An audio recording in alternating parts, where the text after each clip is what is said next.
Empezamos una nueva edición de Café Mercosur, este espacio en el que nos proponemos analizar la realidad de los países de la región con un foco en los aspectos jurídicos.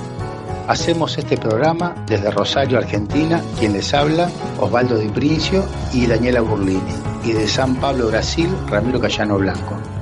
Este programa se transmite por RCA, radio oficial de Resistiendo con Aguante, y también por la radio Las Voces del Muro. Los programas anteriores se encuentran en iVoox y en iTunes como Café Mercosur. También nos pueden encontrar en www.cafemercosur.com y en las redes sociales, Facebook y Twitter, también como Café Mercosur. Bueno, aquí estamos en un nuevo encuentro de Café Mercosur. El que les habla, Ramiro, desde San Pablo, y desde Rosario estamos con Osvaldo Di Princi, con Daniela Burlini. ¿Cómo les va? ¿Qué tal? ¿Cómo están? ¿Cómo les va a ustedes? ¿Bien? Hola, ¿cómo les va, chicos? ¿Cómo está San Pablo? Contanos, Ramiro. San Pablo está con un clima bastante otoñal. ¿Y Rosario qué tal? Y creo que tenemos el otoño más caluroso de los últimos 60 años, ¿puede ser? ¿Lo escuchaste? Sí, tenemos un veranito fuera de tiempo casi por las temperaturas que están haciendo y con mucha humedad como corresponde a Rosario. Claro. Bueno, ya para cambiar un poco del ambiente de nuestro programa, ya vamos a empezar con noticias negativas, una noticia de terror, gente.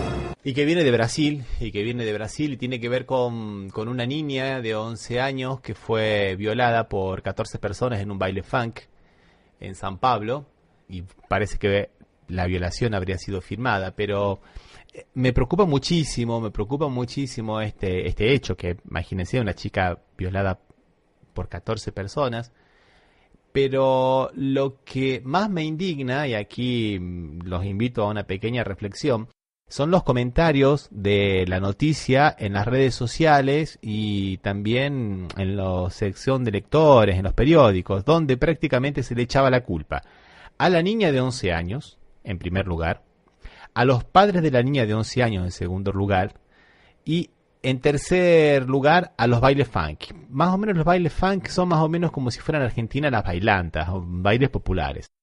Y ahí nos quedamos. En ningún momento las personas que leían o que hacían comentarios se referían a los violadores. Y eso realmente me parece que es una cosa muy triste de una sociedad que está bastante enferma. No sé, ¿qué les parece a ustedes?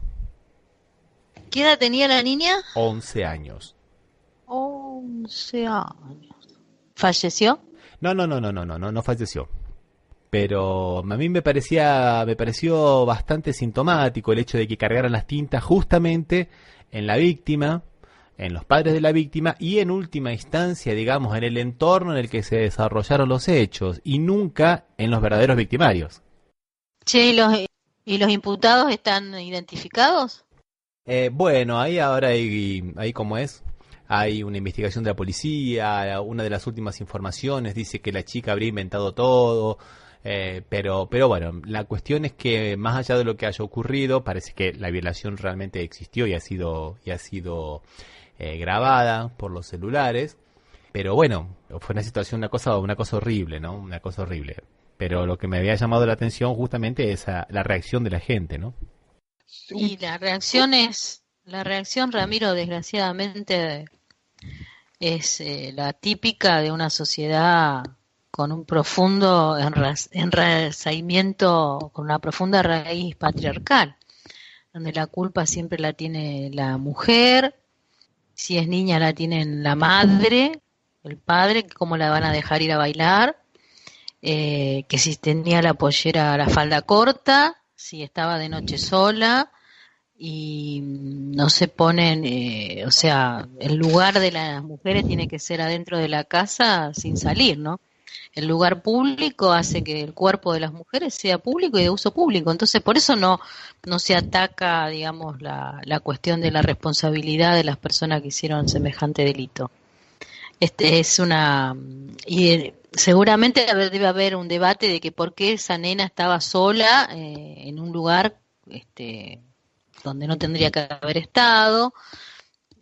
dónde estaban los padres. Es digamos, lo raro sería que alguien estuviera diciendo no se puede tocar a una niña nunca, y más una niña de 11 años, 12. Me parece que lamentablemente tenés razón. Me parece que lamentablemente ya hemos llegado a un grado tal que de tergiversación de las cosas que creo que es triste de admitirlo, ¿no? Pero me parece que tenés razón. Y también me parece que habría que estudiar un poco las redes sociales, los comentarios que hacen en redes sociales, que si no sé si es fruto del anonimato con que se hace, que siempre saca lo peor de la sociedad, lo que se dice generalmente en los comentarios de cualquier noticia o de cualquier situación. O sea, eso que por ahí no se animarían a decir de manera pública, lo dicen las redes sociales, pasa en todas las noticias que tienen cierta controversia. Sí, es verdad, es Sí, verdad. Sí, sí. sí, sí, sí, sí. Digamos como que no está el tamiz super yoico de la cuestión de, bueno, me corrijo porque esto no lo puedo decir porque no es correctamente, digamos, políticamente correcto, pero como salgo con cualquier nombre, puedo decir cualquier barbaridad. Si uno lo, Anclado en el anonimato, cualquier, sí. No, te iba a decir que tanto en las redes sociales como en los diarios, ¿no? Que hoy los comentarios a veces son deplorables, No, no, sacan todo lo los peor de lo que puede comentarios, sí, pensar sí, de una sí, sí. sociedad, sale ahí. O Es sea, más, los comentarios a veces superan la ideología patriarcal y capitalista del editor. A veces sí, los sí, comentarios son peores que el sí, editor. sí, lo que no se anima a El decir el editor editor lo termina, dice sí, sí, sí, el editor pareciendo termina estar pareciendo progresista. sí, pero estando a la izquierda de lo que pasa, ¿no? Realmente, sí, sí, eso no sé cómo se podría corregir realmente, porque es una cosa que a Mira, veces uno siente cierta vergüenza con las cosas nos vamos vergüenza. nos vamos del tema que había articulado nuestro querido amigo Ramiro. Sí. Pero vos fíjate que los diarios de derecha en la Argentina tienen habilitado los comentarios a los lectores. Sí, Página 12, no. El diario de izquierda, no. Es llamativo. Ramiro, ¿qué opinás? Acá pasa un poco lo mismo, lo que pasa es que hay una especie de protección, porque digamos, hay redes de trolls o de bots, como se llaman, que trabajan específicamente para eso. Bueno, sabemos que en Argentina se sospecha que están más o menos manejadas por Marcos Peña. Acá hay muchas que trabajan asociadas a grupos que eran los que militaron la destitución de Dilma Rousseff. Entonces hay también una especie de protección por parte, porque yo me acuerdo, siempre leía algunos comentarios de un blog que de izquierda acá, el 247, y yo digo, pero estos entran y no leen, o sea, entran para insultar y provocar, ¿viste? No vuelve más, LTA, todo ese tipo de comentarios, y ni siquiera comentan las noticias, entran simplemente en las provocaciones. Entonces, posiblemente sea un poco por eso, ¿no? Bueno, sí, no, sin embargo, a mí siempre me resultó fastidioso que yo con total libertad puedo opinar en Clarín y en Nación. Por supuesto, no coincido, los otros con el lectores por ahí me responden y me dan con un caño, pero ya estoy, digamos, preparada. Pero no puedo opinar en el diario donde a lo mejor publicaba Berbisky, donde publica gente que entre comillas se considera democrática y progresista, que no ponen, o sea, realmente a mí me fastidia porque no permiten la opinión. O sea, eso es una crítica que le hago a ese diario. No, es una crítica que yo también la comparto. Lo que pasa que a veces es medio complicado. Cuando nosotros hicimos la vez pasada el programa con la licenciada Andrés con relación al Día de la Mujer, que hablábamos un poco del machismo y todo ese tipo de cosas, ahí nos dejaron un mensajito en la cuenta de iVox, donde subimos todos los programas. Y el comentario no tenía nada que ver. Dice, mamarracho, no vuelven más. Yo no estoy haciendo política para ningún partido. No tenía nada que ver ni con el contenido del programa, ni con lo que se había debatido, ni con la temática, ni nada. De todas maneras, creo que sirve también un poco para conocer la tensión de la sociedad cuando lees los comentarios. Si bien hay muchos trolls, hay mucha gente que lo hace con la intención de decir lo que piensa porque ahí lo puede decir porque está en el anonimato, qué sé yo. Sí, sí, es verdad, es verdad. Bueno, y vamos a una segunda noticia de terror, pero esta vez viene de Argentina. No sé si llamarla de terror o un poco una noticia, un refresh. Vamos a colocarla como refresh, F5, refrescando noticias. Y tiene que ver con la causa que le habían hecho a dos jóvenes, a Mariana y a Rocío, que las estaban procesando por estar besándose supuestamente en la vía pública, ¿no? Estaban en la estación de metro. ¿Se acuerdan, no? Que habíamos visto eso. Sí, Hay que aclarar sí. que Mariana y Rocío también son pareja, ¿no? O sea, tienen todo el derecho, como toda persona, a manifestar su sentimiento en privado o en público, como quieran, ¿no? Sí, la cuestión era que estoy buscando un blog que se llama Abogadas Feministas y ellas contaban que no la recibió, creo que no las recibió nunca la fiscal. Exactamente. No solamente eso, sino que también le autorizó un allanamiento como es la posibilidad de un allanamiento por un embargo de 30.000 pesos. O sea que también la jueza, que también es otra mujer, María Dolores Fontbona de Pombo, también está, digamos, teniendo una medida procesal, digamos, persecutoria, ¿no? Es que tiende simplemente a cercenar un poco el derecho de defensa, porque ¿por qué 30.000 pesos y embargarle los 30.000 pesos a personas digamos, para cualquiera es una especie como de pena pecuniaria, ¿no les parece? Sí. Sí, pero que no, digamos que no tiene que ver con la entidad de lo que sucedió. Claro, porque la acusación es desacato a la autoridad y lesiones graves. Bueno, las lesiones graves es sinceramente una cuestión que dice la policía, no se ha probado. Y bueno, y desacato, nuevamente el delito de desacato, ¿no? O sea, desacato a la autoridad. Simplemente porque le dijeron que apagaran el cigarrillo y había otra gente fumando y ellas dijeron que no. Eso era el desacato a la autoridad, ¿no? A la autoridad. Sí, la verdad que un despropósito. Sí, sí, a mí me gustaría saber si fuera una pareja hetero si le iban a decir lo mismo, ¿no? Mm. Además explicaba Rocío que temen un posible allanamiento por el hecho de que ellas no viven solas, viven con los abuelos, que son personas mayores de 80 años. Entonces imagínate que venga un oficial de justicia a tu casa y haga un allanamiento, ¿viste?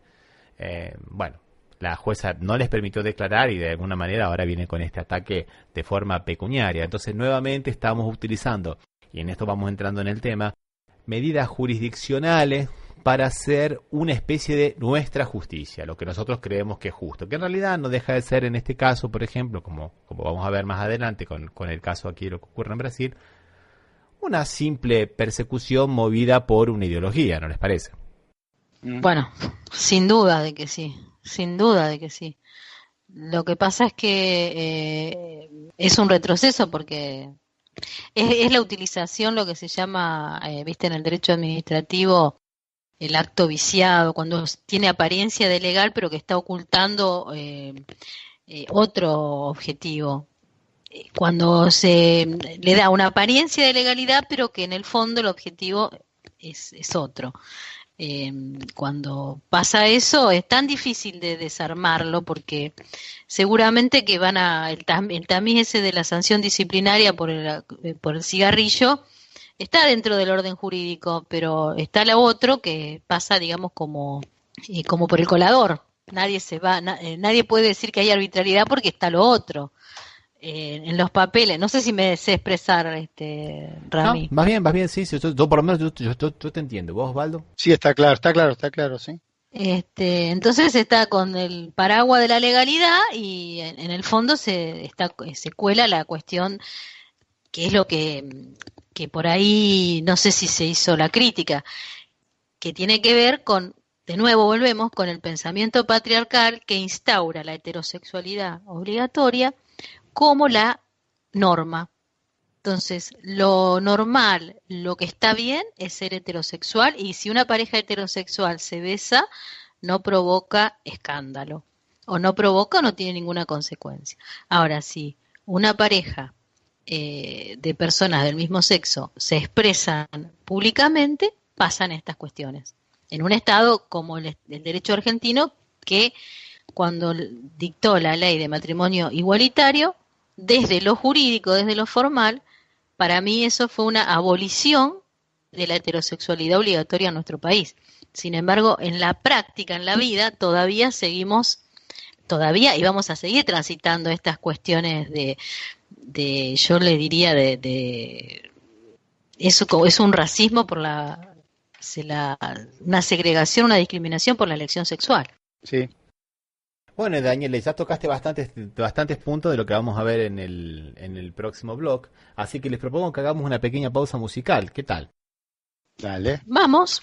Escuchemos entonces, por pedido de la propia Daniela Burlini, una milonga llamada Milonga de los Perros, La Chicana. Sí, es muy linda, de La Chicana, sí.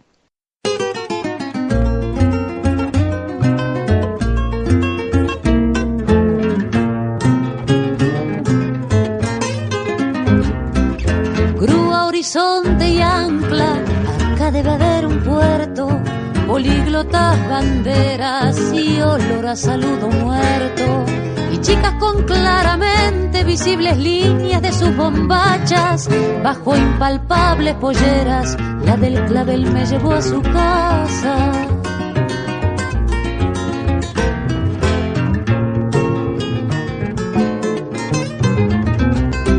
Me contó del tío gaucho que a facón perdió una mano y en una caja dorada seguramente estaba la mano.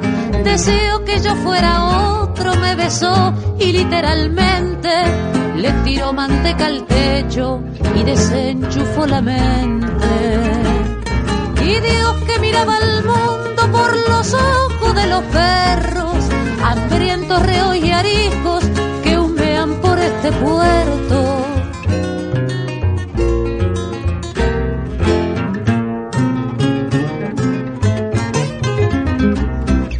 Antes del ruido terrible del canto de pajaritos, me escapé por la ventana y me crucé con los malditos. Albañiles lagrimales, bomberos sentimentales, putas y psicoanalistas, ternura de criminales.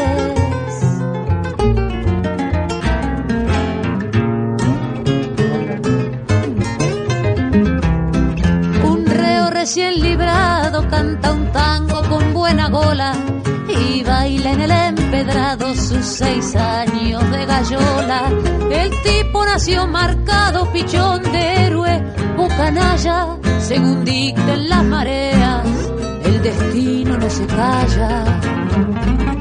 Y Dios que miraba al mundo por los ojos de los perros, hambrientos, reos y ariscos que humean por este puerto. Y Dios se fumaba al mundo, a todos menos los perros, hambrientos, reos y ariscos que humean por este puerto.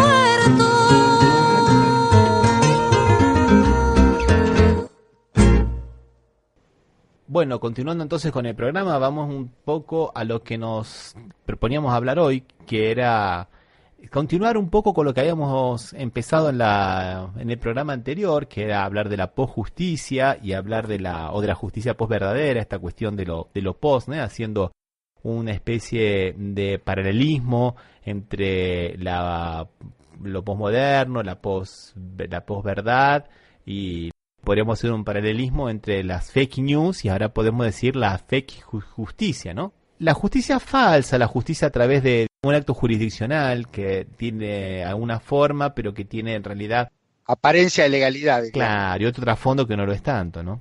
Y es un poco lo que nosotros veníamos hablando en todos los programas anteriores con relación al proceso contra Lula, y ahora esta semana están empezando a aparecer varias voces que están diciendo un poco lo que nosotros habíamos apuntado anteriormente. Vos sabés que después, si tenemos tiempo, hablando del proceso de la sentencia, hay un procesalista, pero que también es más que nada filósofo del derecho, que se llama Michele Tarufo, que algunas veces lo hemos nombrado en nuestros programas. Hace todo un desarrollo sobre lo que es la prueba, si es posible la verdad dentro del proceso, y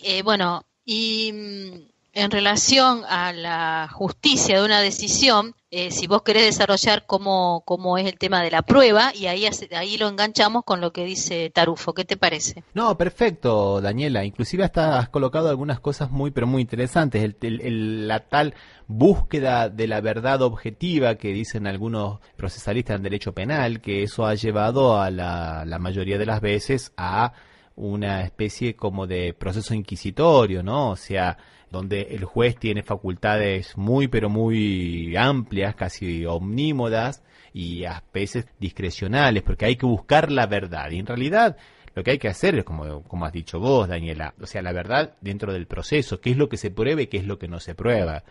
Y esto me parece que no es un tema tan simple o, digamos, tan inocente, porque hace escuela. La semana pasada, uno de los miembros del Superior Tribunal Federal dijo que los jueces y el Ministerio Fiscal eran un poco el gran problema de la sociedad brasilera, principalmente estos jueces aparecidos después de la operación Lava-Jato. Entonces él dice, bueno, ahora hay Lava-Jato en Mato Grosso, hablamos del Lava-Jato en Río de Janeiro, y lo único que estamos viendo es jueces que se manejan con una discrecionalidad y se olvidan de la prueba. Y por otro lado, algunos jueces de Comodoro Pi están diciendo que la única forma de llegar a un proceso oral y público es que se baje el estándar probatorio en la etapa de la instrucción. O sea, enjuiciamos sin pruebas. No importa cuáles son los hechos y las pruebas que tengamos, y sí los operadores del derecho, en este caso jueces y fiscales, digan que es. Vos también hablás un poco de Comodoro Pi, pero un poco más alto, porque el presidente de la Corte Suprema de Argentina está entusiasmado con el comportamiento del juez Moro en el proceso Lava-Jato. O sea, y es más allá de los jueces, de los camaristas o jueces de Comodoro Pi. O sea, está llegando más alto la idea esa, parece. Por eso a mí me parece muy interesante ver jurídicamente qué es lo que ha significado la Lava-Jato y qué significa el proceso contra Lula, más allá de las cuestiones políticas, más allá de si Lula sacó 30 millones de la pobreza o no la sacó, si es candidato o si no es candidato, más allá de todo eso, ¿no? Está bueno eso que decís, Rami, porque tenemos acá para leer dentro de la pauta dos opiniones de dos doctrinarios, uno es Mayer y el otro era Luigi Ferrajoli. Y los dos, tiene que ver con lo que vos decís, hacen hincapié en que sacó a 30 millones de personas de la pobreza en Brasil. Como si estuviera asociado directamente ese hecho a la criminalidad del acto que se le imputa. Parecería como que no se puede disociar, que es lo que vos decís. La cuestión es pensar que porque haya sacado 30 millones de la pobreza, 40 millones, 1, 2 o 10, una sentencia se puede anclar en cuestiones que están fuera del proceso. Nosotros estamos haciendo acá, tratando de articular una crítica desde la formación jurídica que tenemos. Entonces, no podemos, desde la crítica de lo jurídico, decir a esta persona, porque si decimos eso, no hagamos ningún análisis jurídico, porque directamente anclémonos en que es un proceso político y una persecución política por haber llevado adelante una política económica que no fue favorable a las personas que lo están enjuiciando. Porque desde lo jurídico, eso no se tiene que poner nunca en el análisis. La cuestión en lo jurídico está decir, señores, estamos ante una gravedad institucional porque estamos juzgando a una persona por la hipótesis de un contrato en donde nunca se celebró el precontrato y con todas las demás pruebas nunca vivió, nunca tuvo la posesión, nunca se hizo transferencia, no existe el dominio. ¿Dónde está el delito? Si el delito es la presunción, ahí es donde en la Corte Interamericana de Derechos Humanos probablemente Lula gane. Esa es la cuestión. Bueno, es interesante, Daniel, y ya vamos a empezar a ver algunas cosas y algunas voces que se están empezando a hablar. Una de las cosas interesantes es esa, el primer punto, ¿no? El hecho por el que se lo acusa parece que no es un hecho, como habíamos dicho en otros programas. Claro, y ahí, si me permitís, Rami, engancho con lo que dice Michele Tarufo, en donde dice que un concepto importante de justicia, de la decisión que se toma es que la cuestión se debe plantear en la medida independientemente del criterio jurídico que se emplee para definir y valorar la justicia de la decisión. Nunca va a ser justa si está fundada en una determinación errónea e inaceptable de los hechos. Y esa es la mayor discrecionalidad que tiene el juez cuando el juez tiene la libertad de fijar los hechos. El juez dice, bueno, los hechos controvertidos o el hecho es este. Y de ahí en adelante empiezan a correr todos los silogismos jurídicos, todas las deducciones, la inducción, la deducción, lo que sea. Que acá los autores dicen que como él investiga y juzga es un método inductivo.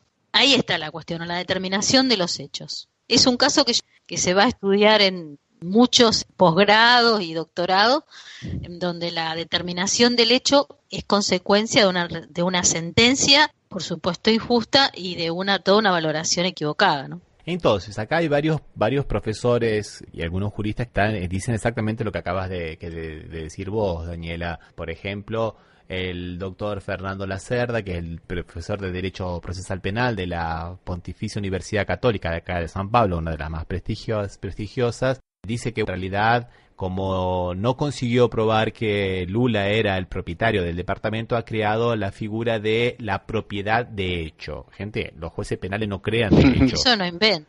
Claro. Ay, por favor. O sea, no pueden crear, porque eso no existe en el ordenamiento jurídico. Nosotros tendríamos que posiblemente hasta ver si civilmente hubo realmente, como dijiste vos, Daniela, si hubo realmente dominio, posesión, por lo menos posesión de del inmueble, ¿no? Por lo menos, ¿no? Puede ser que hayan ocupado el departamento y diga si el departamento es de Lula, entonces del pueblo. ¿Qué hay de eso? Bueno, ese es uno de los hechos políticos que viene ahora y que vamos a colocar más adelante, que tiene que ver un poco con las reformas que el juez Moros dice que se le hicieron, porque el juez Moros dice lo siguiente: bueno, en realidad el departamento podría haber sido de Lula, pero la prebenda, digamos, el favorecimiento patrimonial que recibe Lula es por las reformas de ese departamento que llegarían a la cifra de 1.104.000 reales, algo así como unos 6,5 millones de pesos. Y él cita un montón de cosas, y una de las cosas que cita, por ejemplo, es que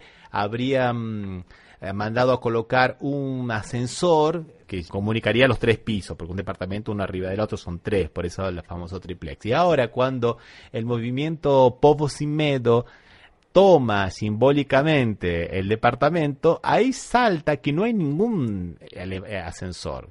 Y se nota que el departamento está mal acabado, que tiene una cocina barata de 5 hornallas, que no cuesta más de 1.000 reales, que no están los muebles de cocina que dice Moro que le habrían hecho talar a medida para llegar a esa cifra. Y es interesante acá esto, Daniela, para que nosotros veamos un poco la arbitrariedad de todo este proceso, es que la defensa había pedido que se haga una pericial para ver realmente de dónde el juez Moro sacaba estos números, y se la negaron.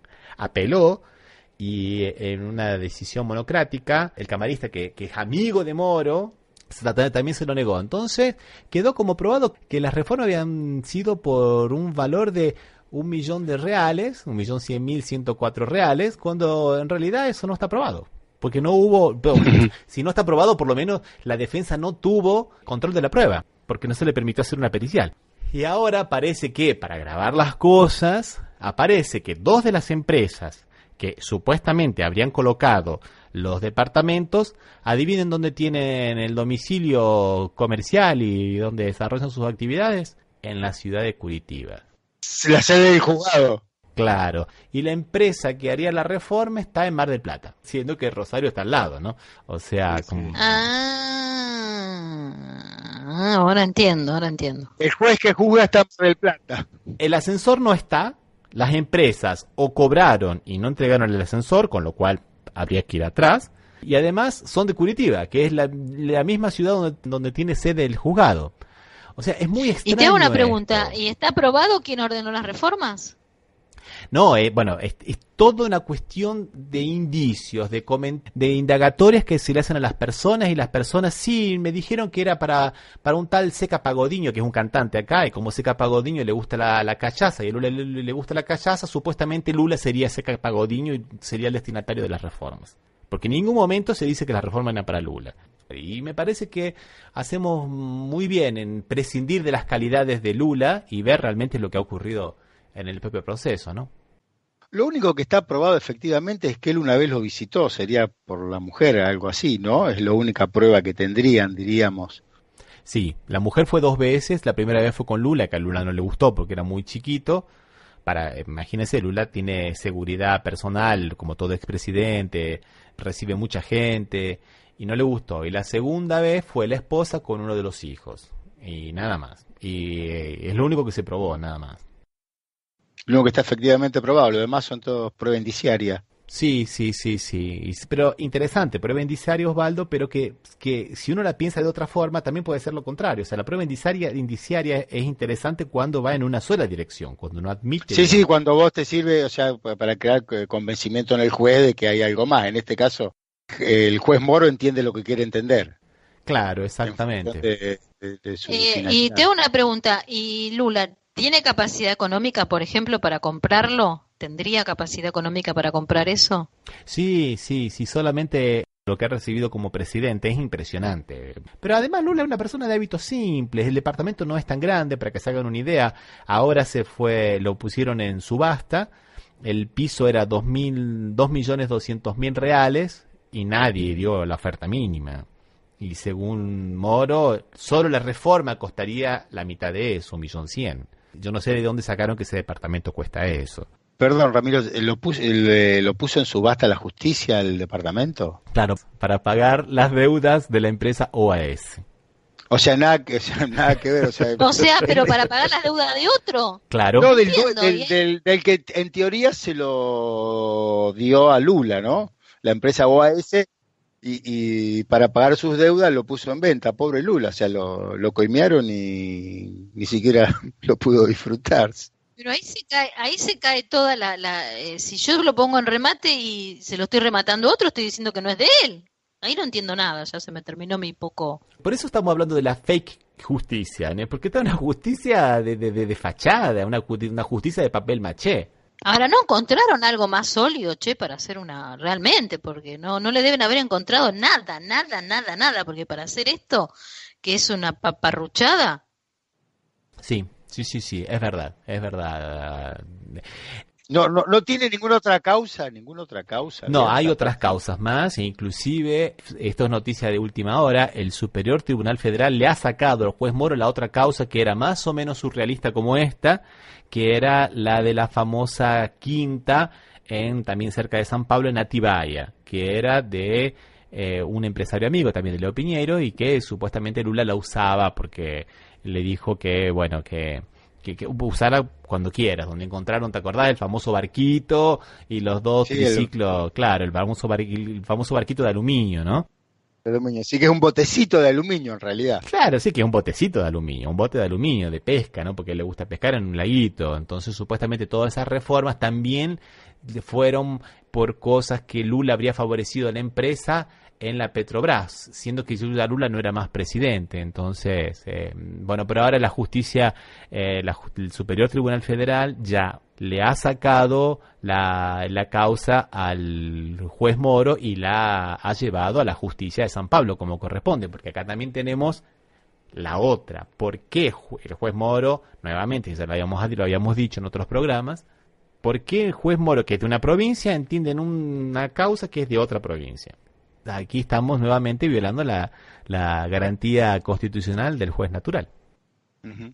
No, eso es lo que vos habías dicho en otros programas. Claro. ¿Y por qué es? ¿Por qué es, Rami? Por prevención. O sea, no es, yo había dicho que era por un foro de atracción, en realidad es una figura muy parecida, que es porque como ya cuando los fiscales presentan la denuncia contra Lula, citan otros procesos que serían conexos, y como juez Moro ya estaba entendiendo en esos otros procesos, por prevención, por haber sido el primero que entendía, también que primero previno se llama, el que primero es por turno, la justicia por turno, el que primero empezó claro. Sigue con ese. Eso tiene que ver con la prevención, el que previno tiene que ver con eso. Gente, les propongo que hagamos otra pequeña pausa musical porque estamos en temas muy interesantes y muy técnicos y después seguimos, ¿qué les parece? ¿Vamos? Sí, dale. Bueno, vamos a escuchar entonces por sugerencia de Osvaldo, El Tesoro de los Inocentes de Los Redonditos de Ricota.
Estás escuchando Café Mercosur por las radios RCA, Resistiendo con Aguante Oficial y Las Voces del Muro.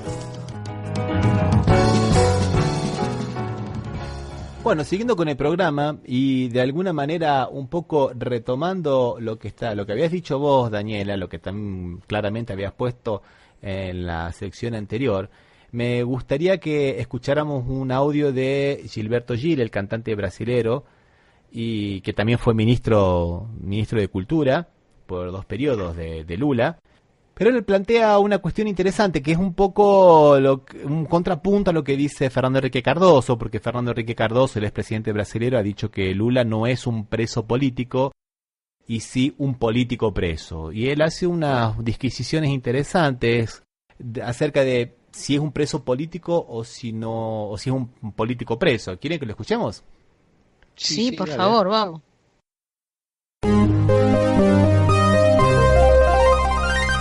Um preso político ou um político preso? Um preso político é aquele que, sendo um político ou não, vem a ser preso por força do arbítrio num regime de exceção. Um político preso é aquele que, sendo um político sim, e ainda assim é preso por força da lei, num regime republicano, num Estado de Direito, sob a vigência de uma Constituição. O Lula é um preso político ou um político preso? Creio que seja as duas coisas. Político preso por razões óbvias.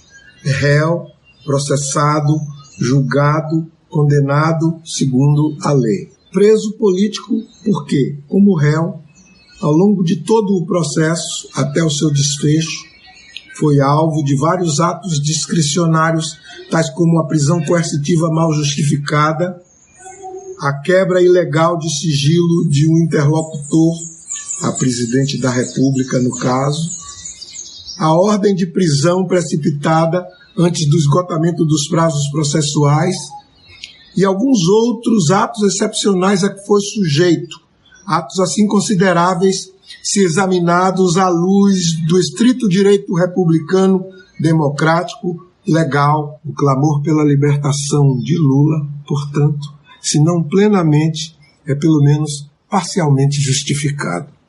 Sinto-me assim no direito de me juntar a todos vocês que de um lado gritam Lula livre.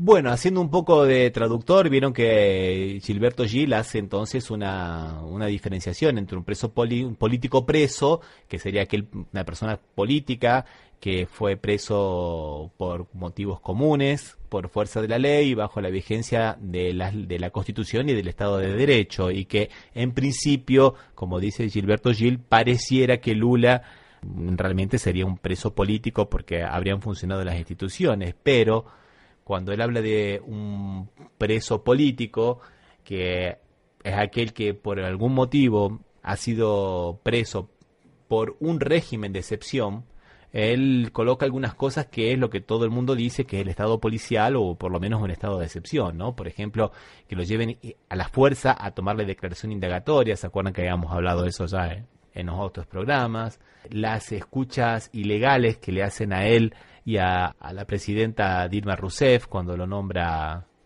ministro.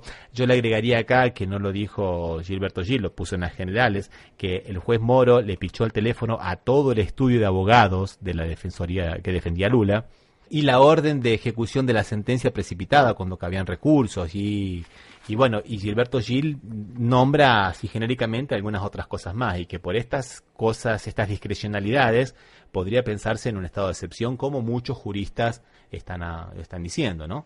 ¿Cómo es que le pincharon al estudio jurídico, Rami?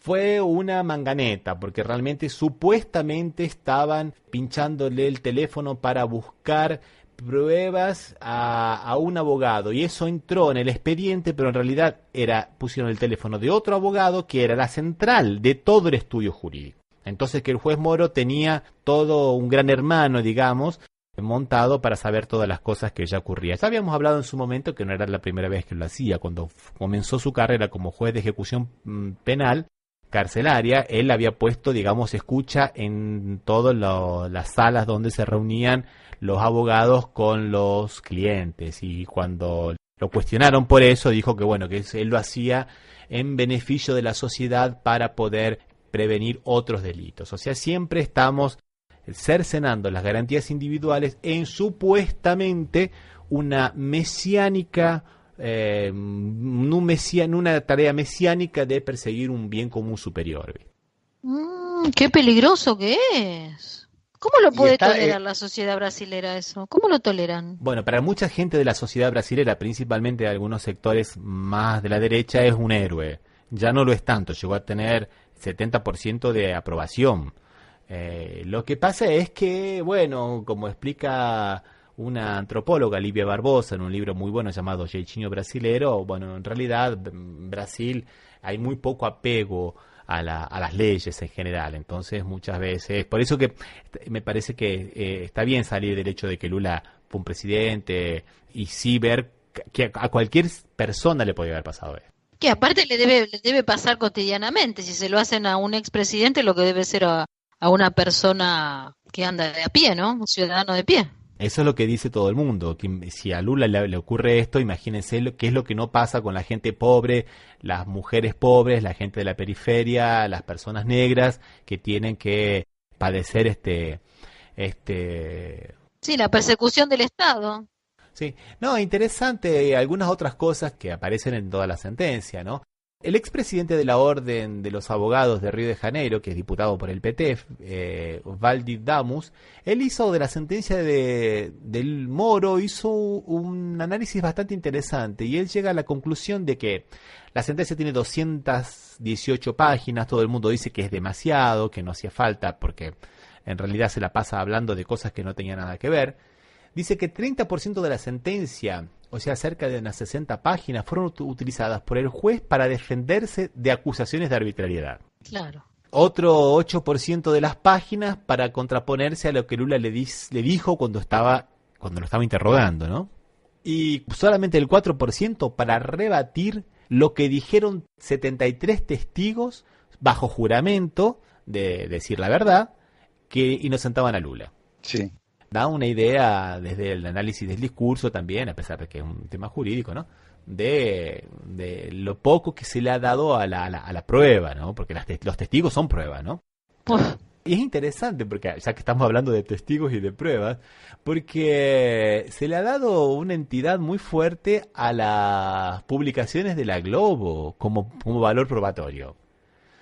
Y lo dice, en el punto 376 dice: hay que destacar como relevante que al año siguiente de la transferencia de este emprendimiento inmobiliario para la OAS Emprendimientos, el periódico O Globo publicó en un artículo periodístico de Tatiana Fará, inclusive nombra a la periodista, que esta nota tiene bastante valor probatorio. La nota periodística. Claro, la nota periodística tiene, como él dice en palabras textuales, ¿no? Es bastante relevante desde el punto de vista probatorio. Porque para él lo es, nada más. La libre convicción, digamos. Entonces, ahí has dado otro punto interesante. Porque es la libre convicción. Esa es una nueva teoría que está llevando un poco al derecho a tener, este divorcio entre lo fáctico y lo jurídico, ¿no? Porque, bueno, muchos dicen, no, a mí yo estoy convencido de que eres el culpable, y como yo soy el juez, tengo el martillo, bajo el martillo y ya está. Entonces creo esa nueva realidad de culpable, ¿no? Porque no importa si hay pruebas, lo importante es que haya indicios que lleven al libre convencimiento de los jueces, ¿no? Bueno, eso y el Estado Totalitario. Sí, estaba pensando cuando hablabas de que hiere el sano, cuando los jueces del Reich decían el sano sentimiento del pueblo alemán, eso es más o menos parecido, ¿no?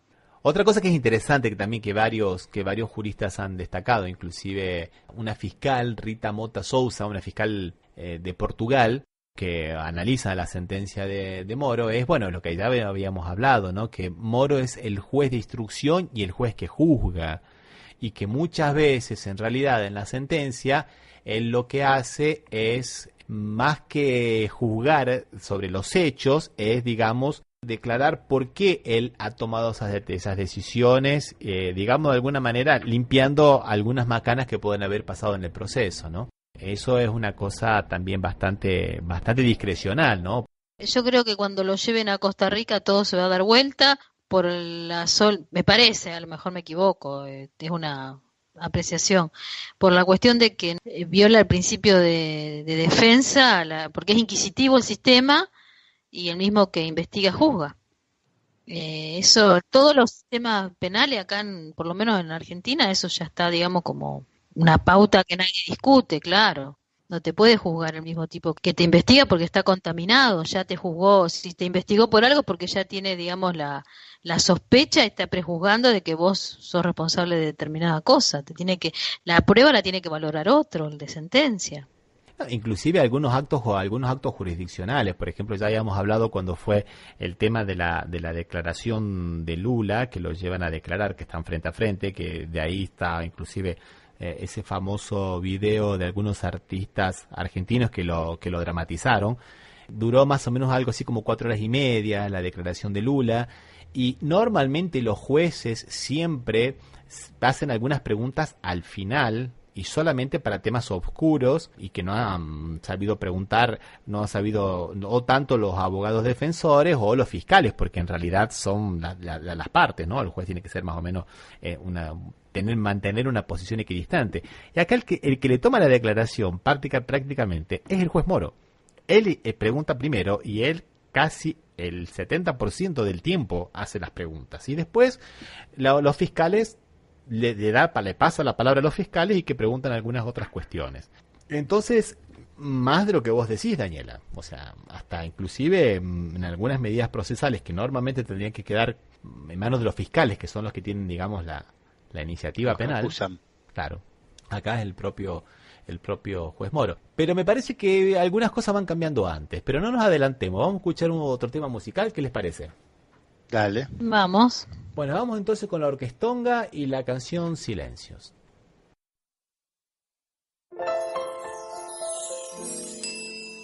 No digas no, tampoco que me amas. No saltes tu ventana, que adentro es mejor. Si algo va mal, lo veremos mañana. Ahora solo duerme, es todo por hoy.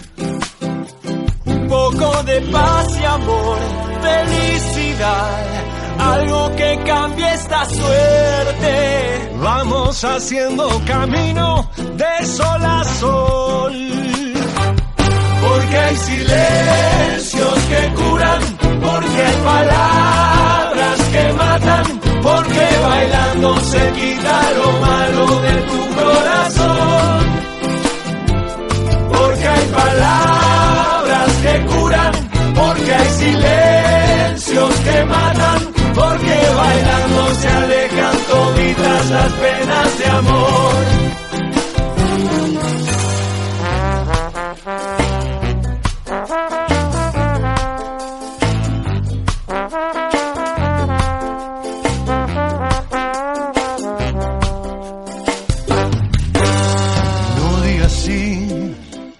Tampoco lo asegures, prométeme que vienes, así no me voy.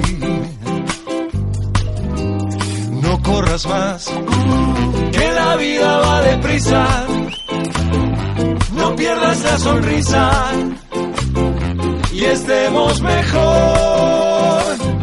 Un poco de paz y amor, felicidad, algo que cambie esta suerte. Vamos haciendo camino de sol a sol, porque hay silencios que curan, porque hay palabras que matan, porque bailando se quita lo malo de tu corazón, porque hay palabras que curan, porque hay silencios que matan, porque bailando se alejan toditas las penas de amor, porque bailando se alejan toditas las penas de amor, porque bailando se alejan toditas las penas de amor.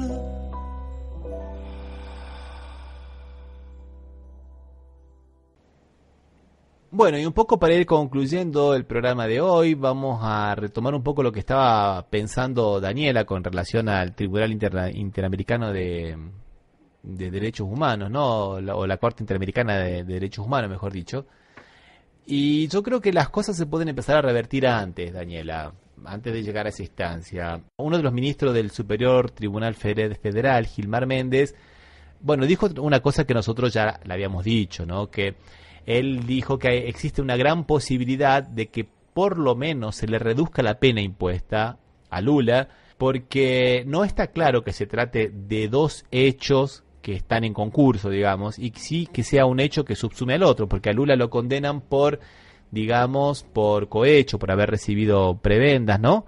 Y por lavado de dinero. Como él no recibe dinero y si recibe la reforma, entonces Moro dice que eso ha sido para lavar dinero. Entonces, como que son dos delitos que se acumulan. Y lo que habíamos dicho nosotros, que ahora también es lo que dice Gilmar Méndez, es que en realidad uno está subsumido en el otro. Sí, el cohecho sería el delito, sería el cohecho, no. Sí, más allá de que lo reciba con dinero, lo reciba en cheque o lo reciba en reforma de departamento. Sí, tal cual. Y no podemos dejar de, digamos, de ver también un poco lo que está ocurriendo con Lula en la prisión, ¿no? Está en una situación bastante difícil porque la jueza de ejecución penal está haciéndole la vida imposible. Primero que, según dijo un sociólogo en la revista Sur 21, la estructura de la celda en la cual está Lula es exactamente igual a la de los sistemas prisionales de la dictadura en Argentina en los años 70, ¿no? O sea, eso para que ustedes más o menos se hagan una idea. Eso lo dijo Flavio Cuzzi. Sumaríamos al proceso también que parecería que fuera de la dictadura argentina, ¿no? Claro, sí, es verdad. No, pero inclusive en algunos casos algunos casos son peores, porque por ejemplo al diputado que habíamos visto, lo nombramos en la sección anterior, a Damus, que fue expresidente del Colegio de Abogados de Río de Janeiro, la jueza de ejecución le prohibió que sea abogado defensor de Lula, porque supuestamente no puede ser que un diputado defienda derechos contra el Estado. Y esto en la época de la dictadura era normal que diputados defendieran a algunas personas, y ya la jurisprudencia es pacífica, ¿no? Es un caso de persecución, ¿no? Sí. Que se suma a los mundialmente conocidos de la semana pasada. ¿Se acuerdan? Que al teólogo Boff y al Premio Nobel de la Paz de Pérez Esquivel no los dejaron entrar. Esta semana no los dejaron entrar tampoco a visitarlo a Ciro Gómez, que es, digamos, el segundo o el tercero en la campaña electoral, a Gleisi Hoffmann, que es la presidenta del Partido de los Trabajadores, y algunos otros políticos, porque dice que hay que priorizar el contacto con la familia y no con los amigos. Qué buenos que son. Sí. Qué preocupados. Tampoco dejaron entrar a una comisión de la Cámara de Diputados que tiene prerrogativas constitucional para ver las condiciones de la prisión. Sí. Y la jueza le prohibió ingresar, pero no le pidieron autorización, porque ellos no necesitan autorización. Era simplemente le habían dicho para que agilizara las cosas. Entonces también le prohibieron. Bueno, le van a hacer un proceso en el Consejo Nacional de Justicia. Vamos a ver qué pasa, ¿no? Porque un poco está pasándose de los límites ya, ¿no? Parece más que una cárcel, está pareciendo una mazmorra, ¿no? En parte recuerda en los primeros tiempos la detención de Milagro Sala, que también se daba todos estos ejemplos, ¿no? Interesante, Osvaldo. También me hace recordar a esos tiempos, ¿no? Bueno, señores, dejamos por aquí entonces. Bueno. Seguimos en el próximo programa, que vamos a tratar el tema del tráfico, la trata de mujeres, ¿no, Daniela? Sí, y un poquito de lo de la justicia global también, ¿no? Y un poquito de la justicia global. Recordamos que este programa se emite por las radios Resistiendo con Aguante Oficial y Las Voces del Muro. Que nos pueden escuchar por ebooks, por iTunes y por Radio CUT. Y Y en las redes sociales nos pueden seguir Facebook y Twitter como Café Mercosur. Bueno, hasta la próxima, gente. Un abrazo. Hasta la próxima. Un abrazo, hasta la próxima.